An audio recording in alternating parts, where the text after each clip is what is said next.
Good morning everyone. I am Chanchal Arora from Lovely Public Senior Secondary School. Today I am going to tell you something about drainage chapter class 9th geography. So children, what do you mean by drainage? Drainage is a system of flowing of river is known as the drainage. Flowing of water of an area is known as a drainage. Like you must have seen that rivers flow from the streams and they come together, meet into a main river, and finally it goes down till the ocean water or lake or a sea. An area drained by a river system is known as the drainage basin. It is made up by so many rivers. When the rivers flow into an area and covers a large area, that is known as the drainage basin. And now I will tell you about the water divide. What do you mean by water divide? When rivers flow from or any elevated area or any upland, when rivers divide into two different directions, is known as the water divide. Yes, my next topic is courses of the river. Courses of the river basically divided into three parts. First is upper course, second is middle course, and then lower course. Upper course means river starts from the mountain, from the glacier. When glaciers melt and it come down in the form of river in a small streams, and these small streams meets into a main river, and that rivers come down in a plain areas. When it comes down a plain area, then it takes a curve. That curves are known as the meanders.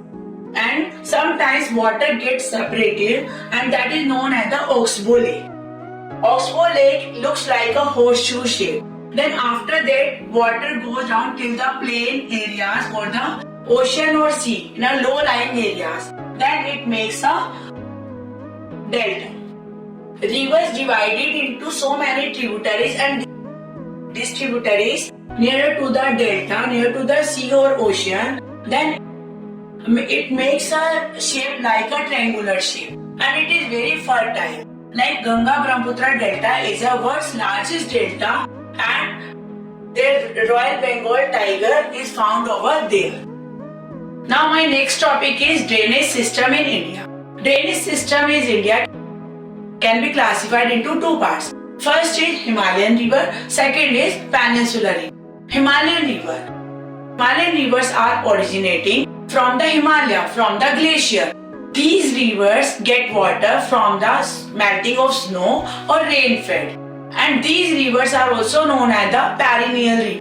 Perennial rivers are those rivers which flow throughout the year. They never dry because they are originating from the Himalaya, from the melting of the ice or glaciers.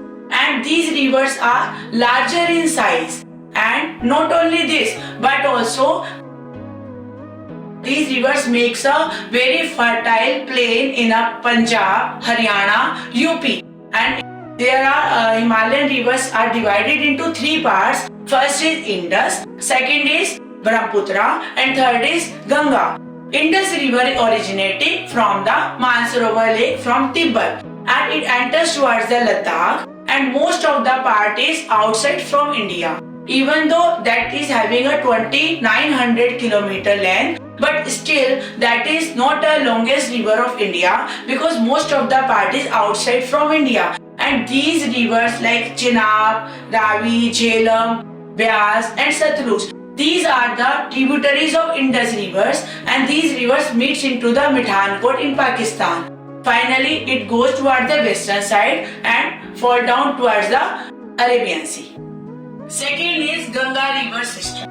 Ganga river is originating from Gangotri glacier, and it flows into the very small streams. Main rivers are Bhagirathi and Alaknanda. Bhagirathi and Alaknanda rivers meet into the Devraya, and then it is known as the Ganga. And Ganga has so many tributaries rivers like Yamuna, Ghagra, Gandak, Kosi, Son, Chambal, Betwa, Damodar. These are the tributary rivers of Ganga, and these rivers make a very fertile plain in a northern part of India. And these rivers finally goes down and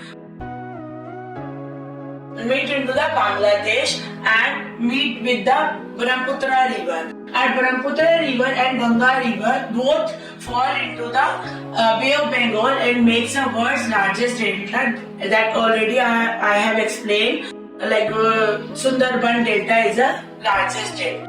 Now third is Brahmaputra river. Brahmaputra river originating from nearer to the Indus river from the Mansarovar lake, and most of the part of Brahmaputra river is outside from India. That is it is in China, and that is known as the Sangpo over there, and it enters towards the Arunachal Pradesh. There it is known as the Dihang, and after its journey is entering from another states, and it is having another names, and that has less silt and mud because most of the part is outside from India and most of the part is in glaciers only.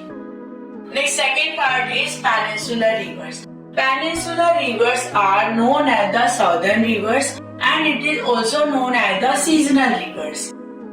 These rivers are dependent on seasonal rainfall. Whenever rain comes, then these rivers fed by water, and later on these rivers become dry. And not only this, but also these are the shorter in length comparatively to the Ganga river or northern Himalayan rivers. And these rivers are divided basically into two parts. First is western flowing rivers and second is eastern flowing rivers. Western flowing rivers flow towards the western side like Narmada and Tapi. These two rivers are those which are flowing towards the western side, and these are originating from the Rift Valley, and these are known as these makes an estuary. Estuary means when river flow into a single stream till the ocean water, that is known as the estuary. And Tapi is shorter in length comparatively to the Narmada river. Narmada is originating from Amarkantak and Tapi is originating from Betul district from Madhya Pradesh. Now I will explain about the eastern flowing rivers.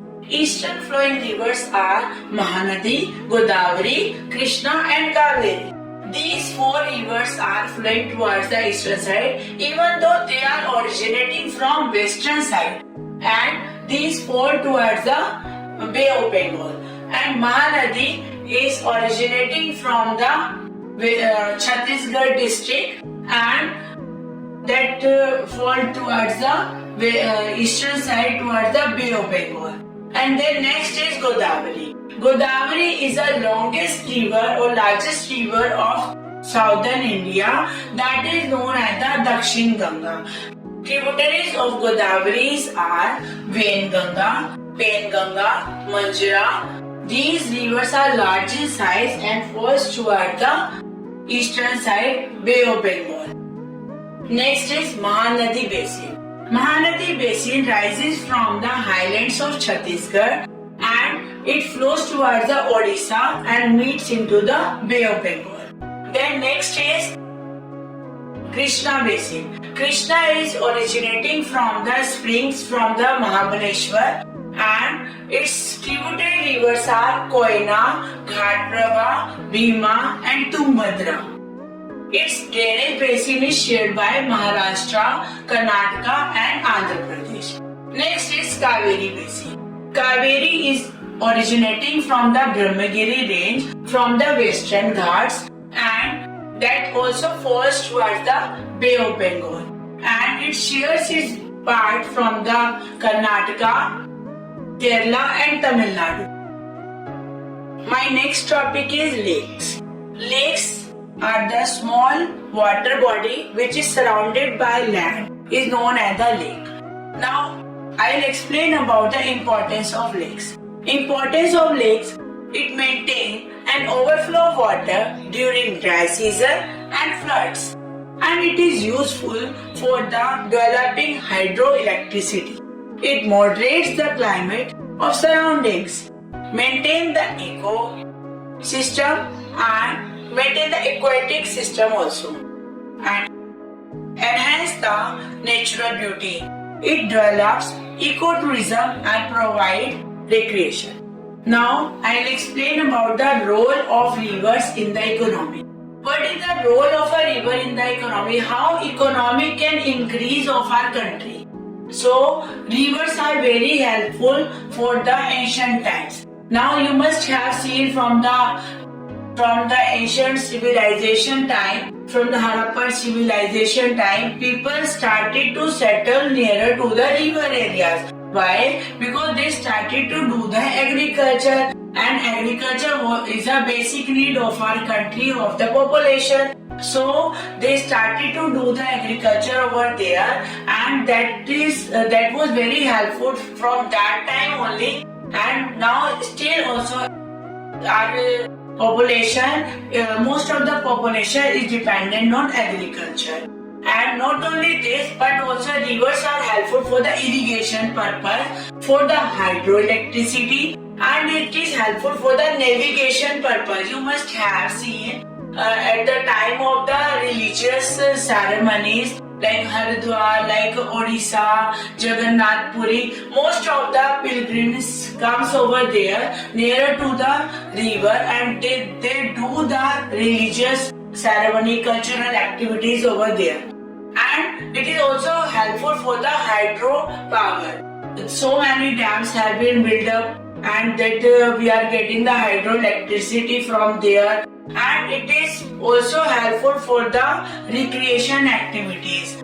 You must have seen the boating and all, and that people do over there, and from that our tourism increase. From that tourism, whatever economy, whatever money we are getting, that is very helpful for the Indian economy, to increase the Indian economy and for the development of the country. Thank you so much.